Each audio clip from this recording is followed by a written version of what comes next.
Welcome back, fellow armchair generals. This is Gamer 1745 here with my continuing playthrough of Hearts of Iron 3 with Black Ice 8 and Third Reich events. Well, I don't know how many of you who are watching this channel regularly check out the Black Ice forum, but recently my friend the Roman ruler asked a question: what would have happened had the Germans won, and mainly looking at the borders and that kind of thing. And there was one person posted a map that he had found somewhere that drew a bunch of borders with things as sort of a post-war Nazi victory map, and some controversy, a few things I said that, let's see, since we're right here, I'll just, might as well give credit where credit is due.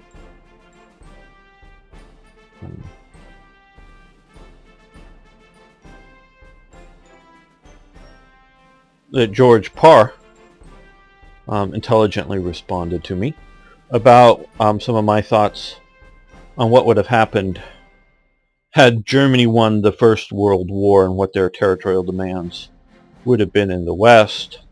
And I would say, in essence, he's right. Some of the information that I was sort of referencing in my mind when I typed the thing was some of the German hardline nationalists that I believe some of them were, held official places within the German government. These weren't just writers or other thinkers or, people demanding. These are people with some responsibilities, and sort of the demands may have grown as the war sort of went on, kind of thing. Because you got to remember, until the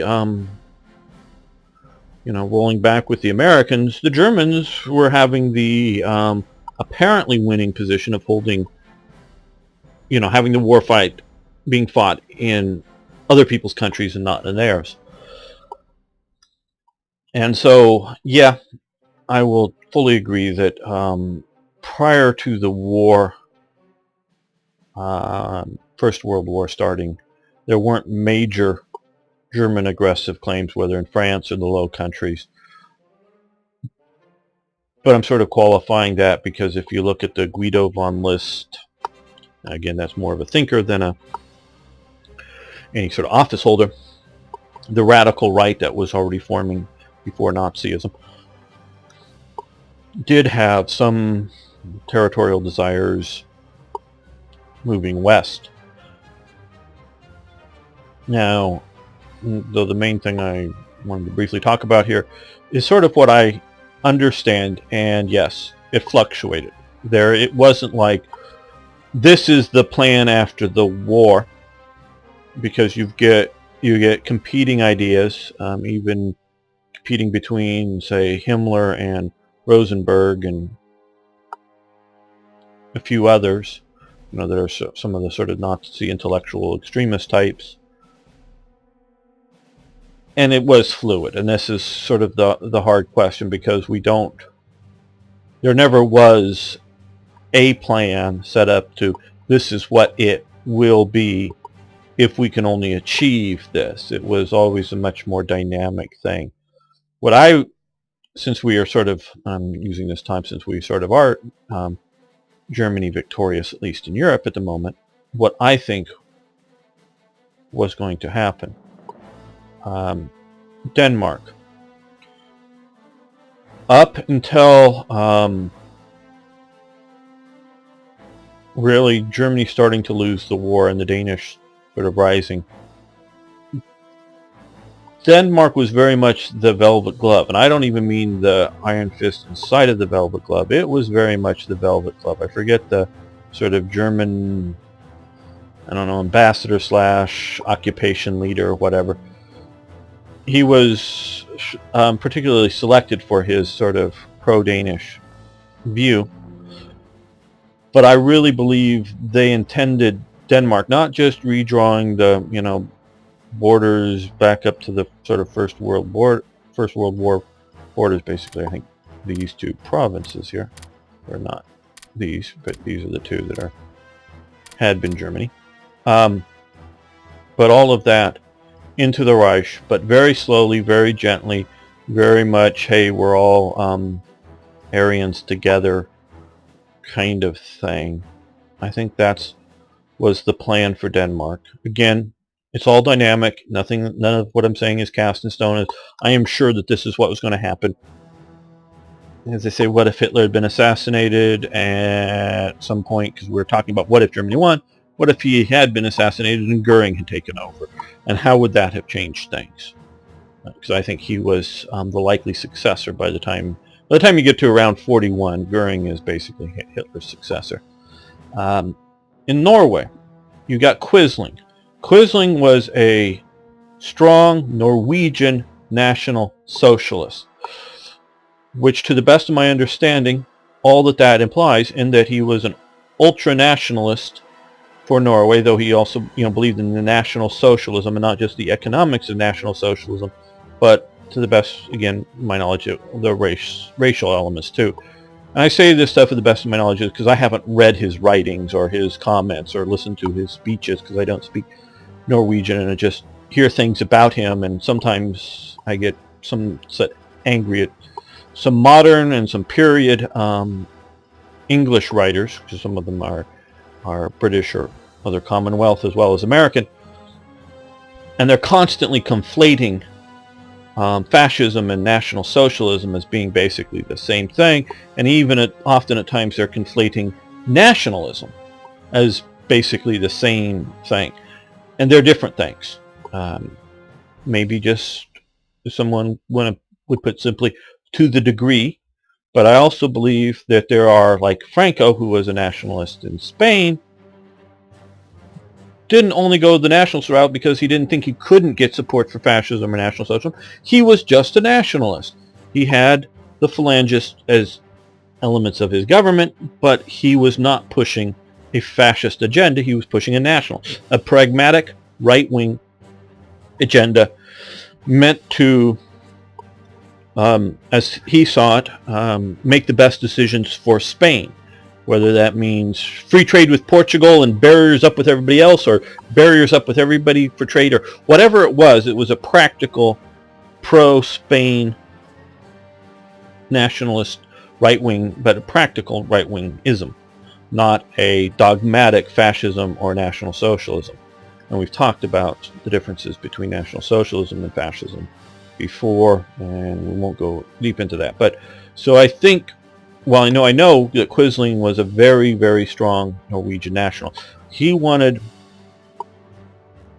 the Norwegian state to continue.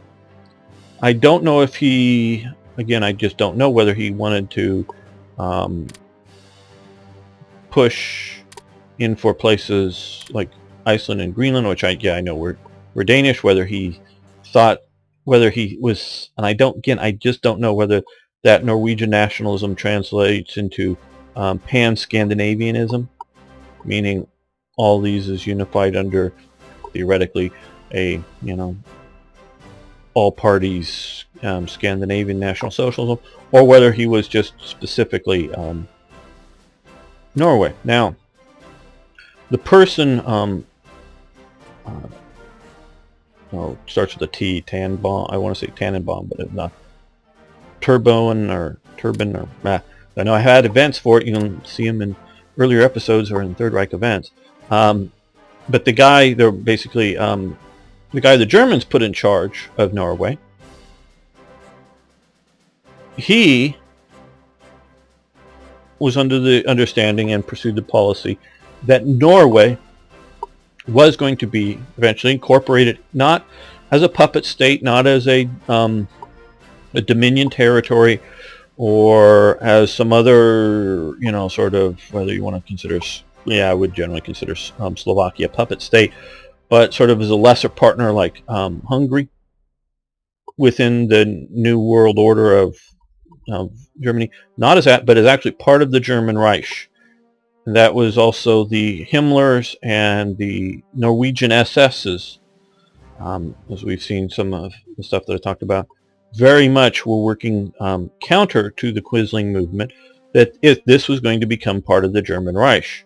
Presumably, eventually they would speaking German, because I don't think that they were keen on multilinguistic regions within the German Reich, but that they were working. So there was this conflict, and it was ongoing throughout the period. And you have to wonder, somebody who betrays their country to the enemy for nationalism purpose, for extreme nationalism purposes, it's just, short-sighted, I would say. And maybe they presumed that Germany wasn't going to be able to conquer or rule the world, so that with any peace agreement with Britain and the other great powers, Norway was going to be free and independent, but he thought it was going to be under, now an extreme right-wing National Socialist worldview, and that was his goals to achieve it. So this would have been definitely, I believe, incorporated into the Reich. I know that and I'm on, because I haven't done as much reading recently, less solid ground, but I think generally speaking, ultimately, the Netherlands would have been incorporated into the Reich as well. I think the Nazis saw the Dutch as, to some degree, a Germanic peoples, definitely an Aryan peoples, and I think that would also have included the Flemish part of Belgium. So I think that would have all been, I just don't see that as remaining as any sort of puppet state or anything else, and some of the major rivers and communication. So I think that would have been organized in. Now, does that mean that January 1, 1946, the day that whatever they signed peace with America and have no longer a war going, that this is immediately carved up in, into gauze for the Reich? No, not necessarily. It very likely could have happened in stages, but I don't see it happening like the former Warsaw Pact, in which you had East Germany, Hungary, Czechoslovakia, Romania as persistent, ongoing puppet states, border zones, buffer zones, whatever you want to call it, for the Soviet Union. And so, I don't see that as what would have happened here. I think you would have had a continual progress towards incorporation of the Reich. Now, to illustrate that, the same map, and I hope you guys are, I'm going to do one of those buttons to jump past the dialogue on this if you're not interested in my views on this going into it. The same map had Bohemia and Moravia, the Czech parts here, as another protectorate. Well, like it had the general government, or former Poland. Well, that was not going to be a persistent thing. There was talk of killing a good chunk of the Czech population. There was talk of moving a good or moving a good chunk of the Czech population east. But there was also a lot of talk in, I don't know how racially they were going to go measure everybody's head to determine who gets in what categories or not. But there was an ongoing, during the war period, Germanification, if you will, of Bohemia and Moravia. They were going to work this up from primary school all the way through schooling, through a Hitler Youth type movement. They were going to turn this was not going to be a carve out, a protectorate, or any other subform of government other than part of the Reich. You had the Sudetenland that had been brought in as one Gau for Germany. We've seen the Sudeten SA group. They were going to do this eventually to the rest of, of the rest of the Czech So whatever was going to happen to the people may have varied depending on who you were, but this was going to be part of the Reich, and that was already underway. We saw if you've been watching the whole series, the big sports day event that happened. They were working on the plan and the idea that there was going to be something separate group called Czechs living in this part of the world in time, let's say 10 to 30 years down the road. It wasn't going to continue that way. They were going to be incorporated in. Those, for whatever reasons, refusing in whatever level, were going to be dealt with at one method or other. Whether it could just have been transportation, because maybe they thought, hey, Czechs would be a good occupation force way out here.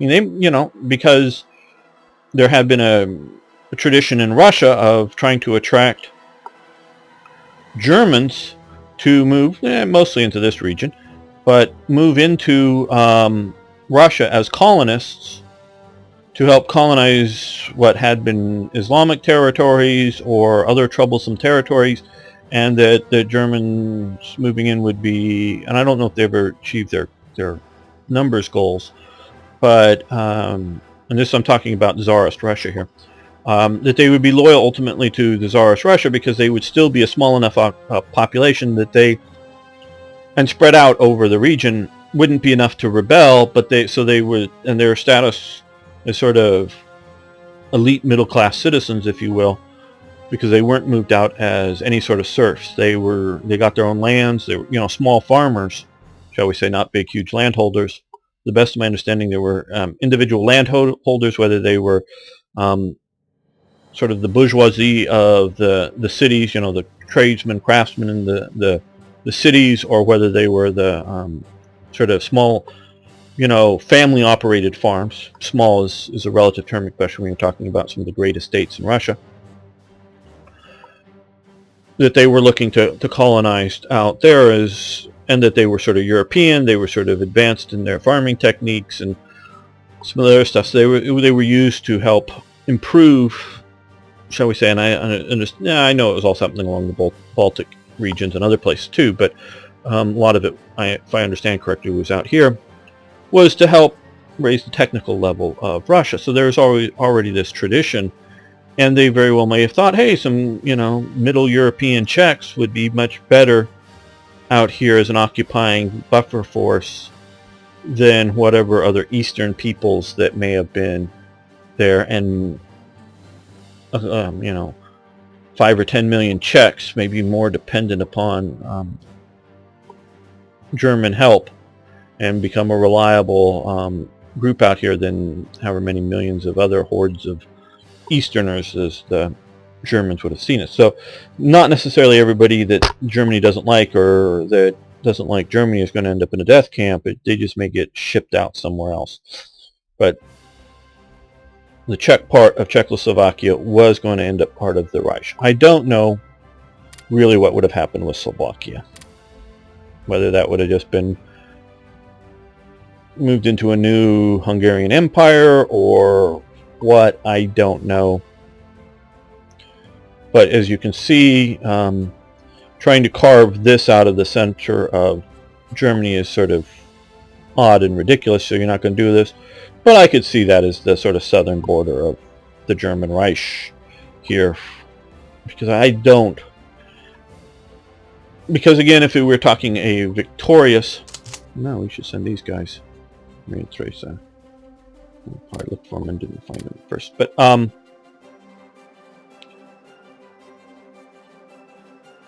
if you're looking at a victorious Germany, probably Hungary and Romania would have been part of that victorious Germany and had fairly strong armies. And I don't think the Nazis would have just decided to invade their countries to simply take them over. And I think the sort of strong nationalist feelings of the leaders would have held out there.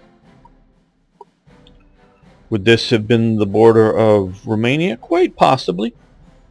I do think Germany wanted the Crimea. So I could see this as sort of the southern border, as long as it has strong and significant access to the Black Sea, Germany would have expanded there. Now, the general government and Poland. I know, starting fairly early, meaning for sure by 41, but probably I think sometime in 40, they set up a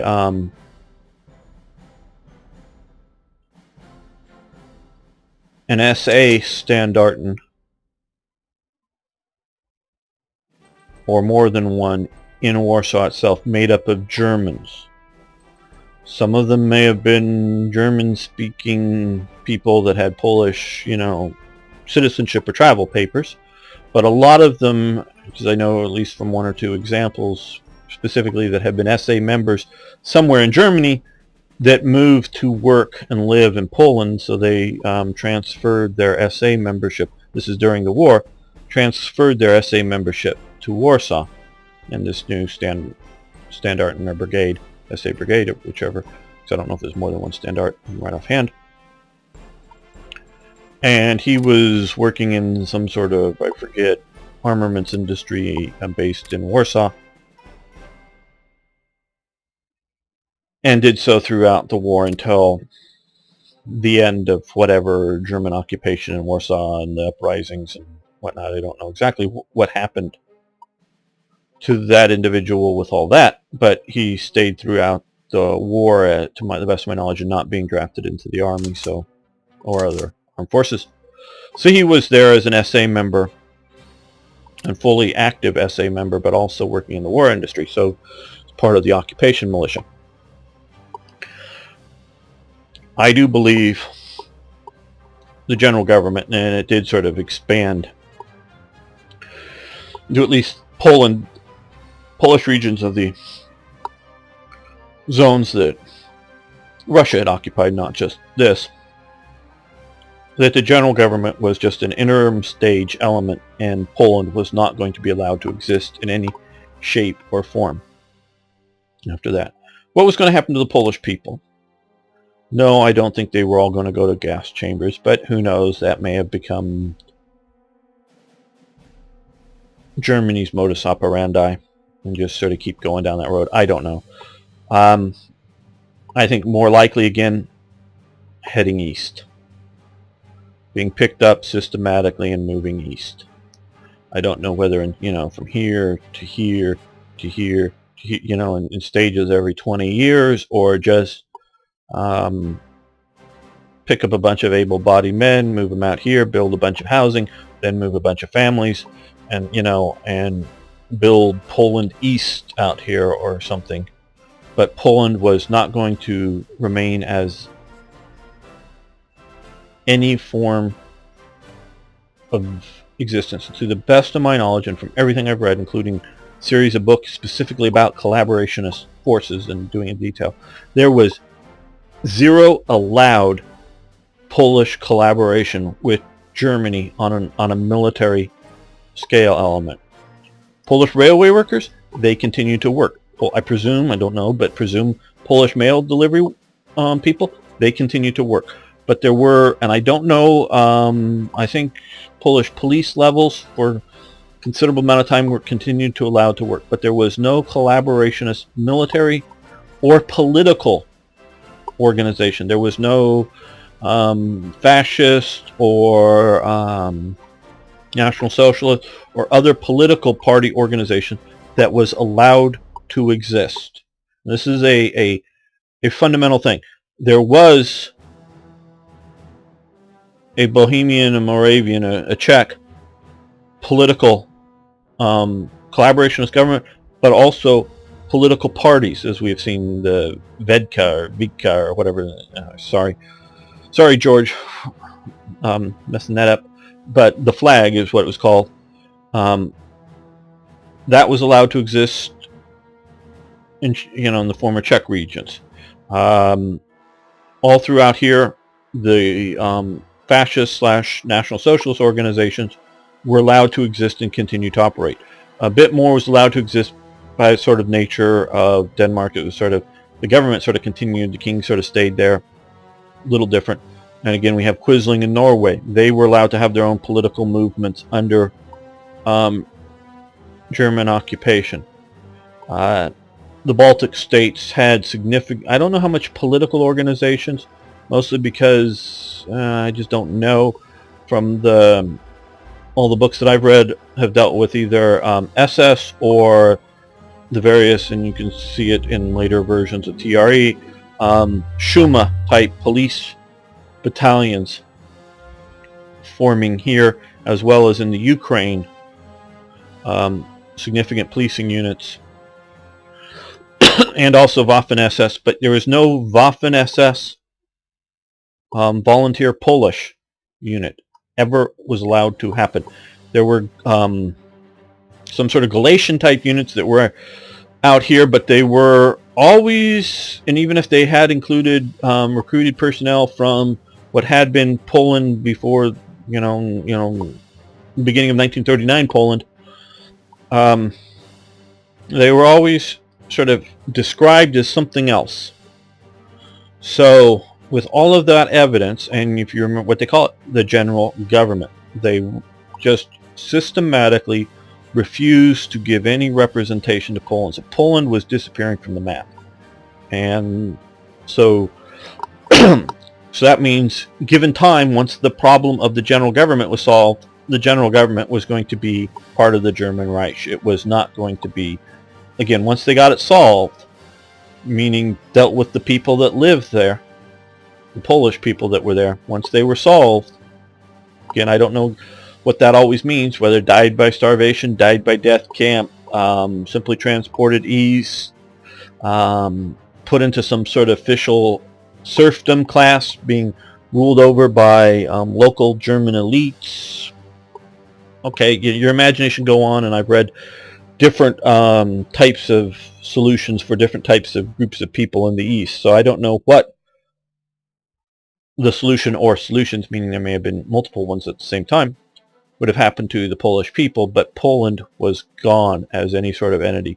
Whether, again, somewhere out here they would have made Poland East and used the term Poland with Poles, I don't know, or whether they would have just formed new general government or new general occupation zones that Poles would have been shifted in as a buffer peoples. But that was going. They pulled out, as we've seen, all the Germans from Estonia and Latvia. They didn't do it from Lithuania because originally Lithuania was going to be under German control. It was mainly because Germany took more of Poland than originally planned under the Ribbentrop-Molotov Pact, that Lithuania became occupied by the Soviets, so the German population there was, I think, fairly well trapped there for a time until the Germans invaded it. I don't know if these people would have got a puppet state status. I think within the, because I don't believe this, and I'm not going by this, but I'm trying to use the terminology of National Socialist Germany. I think these people were not the subhumans of the East by their views, whether they were Aryans or whatever, whatever types of other peoples. I'm talking not about the Germans who lived there, the Volksdeutsch, but the Latvians, Estonians, and Lithuanians. What exactly their status would have been, I think, short term they would have been given a bit more lands to the east of their territory, but I think there would have ultimately sort of been a grand bargain that they were going to be second-class citizens within the new Greater German Reich, but that their job was to help manage the third-class citizens of the Russians, the Slavs. That these people weren't Slavs, but they were going to be not loaded up in boxcars and shipped out to some sort of primitive housing, but these were going to be sort of the occupational elites moving east. That's sort of how I'm viewing these people in here. That's what I think the Baltic states people would have been.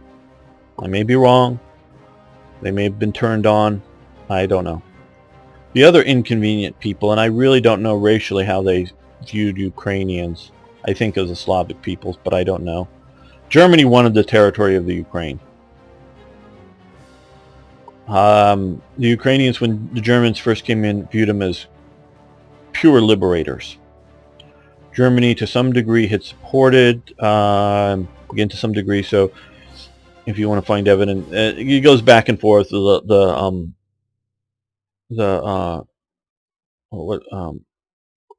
the town here?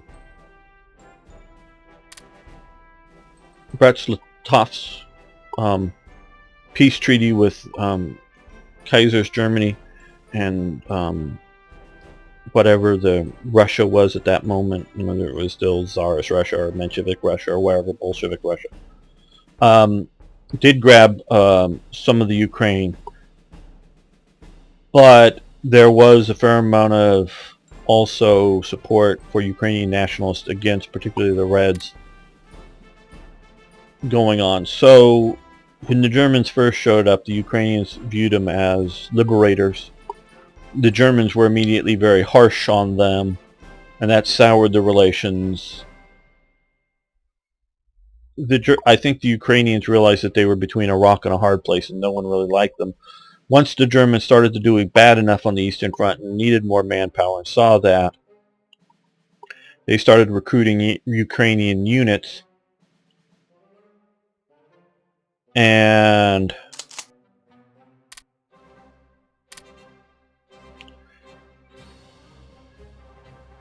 whether that was purely a operation of convenience, meaning as soon as they could, they were going to disarm them and suppress them, or not, or whether they could achieve a special status under the German Reich,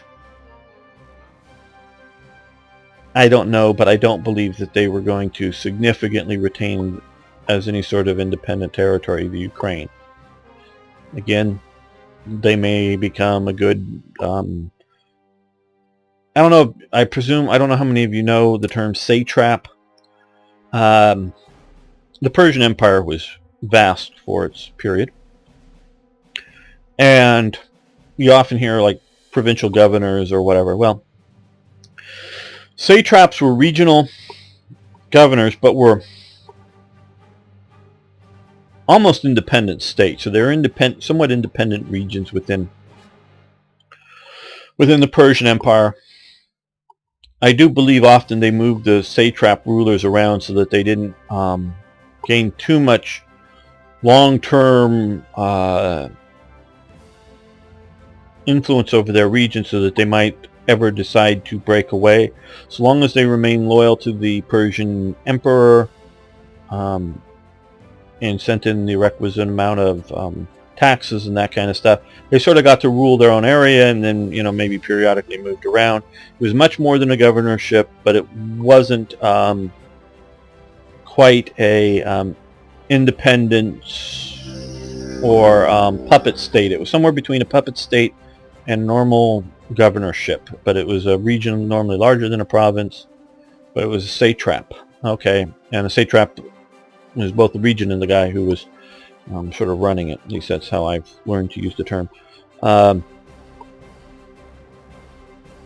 I could see Germany setting up satrap units in the east, using groups, not just individuals as a satrap, but groups of people that generation to generation may not be in a fixed location, but slowly get moved east to make room for German expansion, that these people had certain statuses in their certain regions, but or something like that. And because Germany did not have the population to fully occupy this part of the world, meaning if all these people disappeared overnight or in 3 years, Germany just wasn't that big of a population to fully occupy all the houses, all the farms, do all this. Notice where I'm sort of drawing the line here from Leningrad at this time down to here. That I don't really believe Germany had that big of a population to occupy it fully. Did they have enough to occupy it as a ruling class? Absolutely. Did they have enough to carve out big chunks of areas within it that would be purely German? Absolutely. But all of it, I don't think so. But they wanted to set the precedent of moving gradually east and over the generations. You know, this is over, you know, a 200-year whatever move east in times as the German population continued to expand, is how I understand that they viewed this. So a lot of these groups of people very well may have fit in as sort of like, again, looking at the Persian Empire as an example, Iran, Persia, the Persian ethnic group. The Persian ethnic group were a minority within the Persian Empire. Before the Ottoman and the Seljuk Turks had moved into Turkey, Asia Minor had Galatians, it had lots of Greeks along the coast, it had several other ethnic groups living in and around here. There were obviously Arab types around here. I don't know how much the Tigris and Euphrates Valley at the time was Persian or Arab or whatever you want to call it. But there were, you know, obviously Jews living down here, but Sumerians and many other peoples living in what was the Persian Empire. And it was a multicultural empire. I could see that, especially moving east, being Germany, Nazi Germany, being a multicultural empire. I see that also very much in their racial laws, and that Germans would only be allowed to marry with Germans, and Baltic states peoples only with Baltic states peoples, and whatever, you know, keep these groups separate, keep these groups' populations under control, and use them to occupy where and what you need. As time went on, I think Hungary and Romania would have continued to arm up, continued to modernize their arms so that they would not be too vulnerable to obviously Greater Germany could come in and crush them, but it would have to be a real war, and once you do it to one, the others are going to realize, hey, it's going to happen to us too. Hey, it's going to happen to us in Spain, it's going to happen to us in Italy. So there would be a revolt of fascist groups against Germany if it looked like Germany was going to squeeze out everybody. And so it would have to be done slowly if they were going to do it, and if you could be like Hungary and Romania and arm yourselves up and have a large enough chunk of land, have a big enough army that you wouldn't be swallowed up, and the move east was what was happening. I do believe Italy would have gotten sort of its demarcation line through the former Yugoslavia here to get the coast. The Croatians would have been allowed because they had been loyal to the Austro-Hungarian Empire, would have either come under a Hungarian rule or set up under some sort of German puppet state inland here. I do believe a good chunk of the French coast, I don't know how much of it, down here would have come under Italy. Obviously, they would have gotten Corsica, because Corsica was sort of half Italian anyways. And I do believe all of this part of North Africa would have ended up under Italy. And I do think Greece would have eventually ended up under Italy. Syria probably also would have ended up under Italy. So I think Italy would have had its Roman Empire. No, never moving into northern France. I don't know about Spain or Portugal, but not moving into northern France, because either that would have gone to Germany or continued to be France of some sort. So I know we're talking a lot more, and I don't know what Sweden comes to be an interesting case. They're obviously not Germans, but they're obviously Scandinavians, and the Scandinavians, the Norse, whatever you want to call them, were seen as a Aryan group. And if you're going to be incorporating Norway into the Reich, I think eventually you would be incorporating Sweden. And I think eventually, if Sweden didn't just comply and surrender and become part of the Reich, Germany would have invaded. But as we talked about before, Germany didn't see a world war coming, or Hitler didn't see the world, or the, no, let me amend that. The Nazi elite did not see a world war coming. They saw it as a series of wars. First, there was going to be one with Czechoslovakia, but that got called off when they capitulated. Then there was going to be one with Poland, but the plan was to have one with Poland and then have one with France. Whether Britain came into it or not, I don't know, but definitely have one with France. And then you have one with the Soviet Union. And then, and so on and so on. It was going to be a series of wars. Probably mostly more than months in between. A year or two. And then a year or two another war. And then, So long as the war is raging, I don't think they're going into Sweden, because there's not enough of a reason to go into Sweden. And what you need out of Sweden, particularly its high-quality steel, you're already getting, so there's no reason to start the war. I think at some point, through their racial lens, they would have invaded Sweden. Coming to Finland here. I don't know, they're sort of in a hard place. Are they the Scandinavian peoples that need to be incorporated into the German Reich?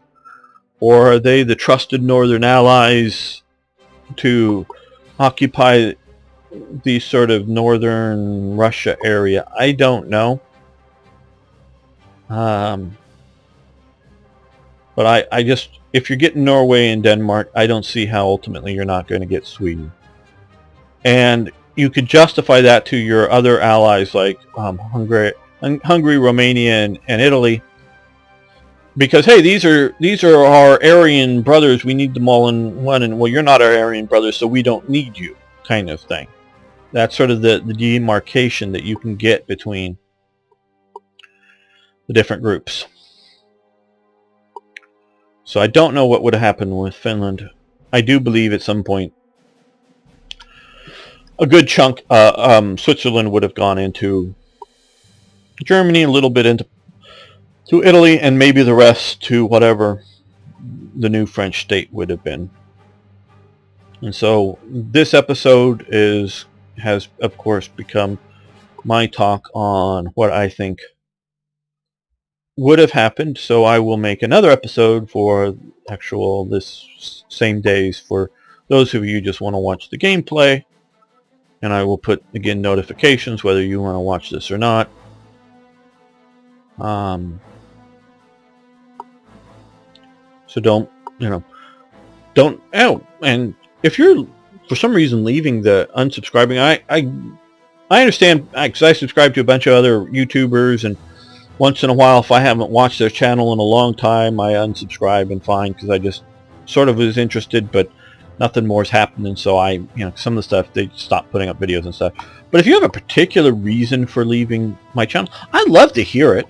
I don't know what it would be, but particularly, but I'm not doing enough content, or not playing the right games, or I don't know, whatever it might be. I'd love to hear if you're thinking about leaving, why. I mean, if it's just my views on history, okay, I'm not going to change my views on history, but I would like to know that if that was why you're leaving.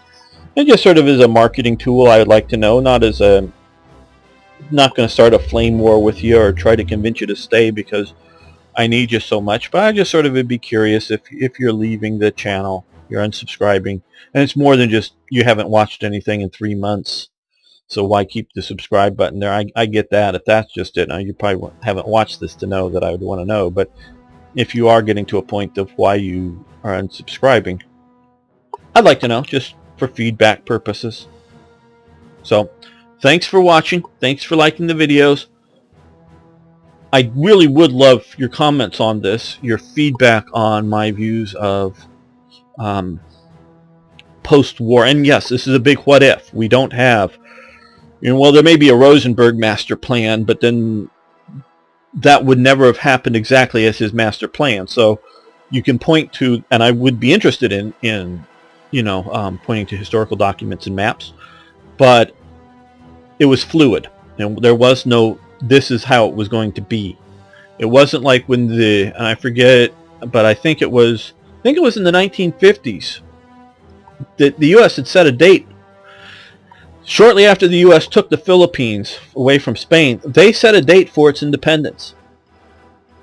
They'd fought some, anti-American forces primarily in the South, but there was a legally codified, it will be independent on, I think it was like 1955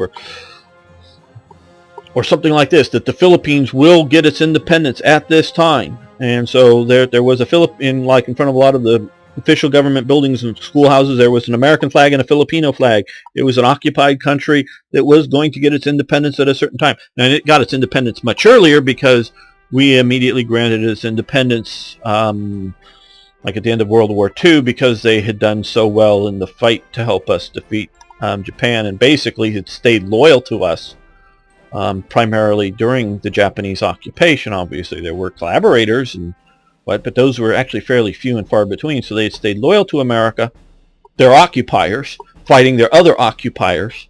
So we rewarded them with their independence, though we did, of course, have the Naval and Air Force Base for a long time, which I know it was sort of the volcano that pushed us out of there ultimately, but that was part of the agreement. So, that U.S. occupation did have a formal end date. Could it have changed? Yes, obviously it did. It happened sooner.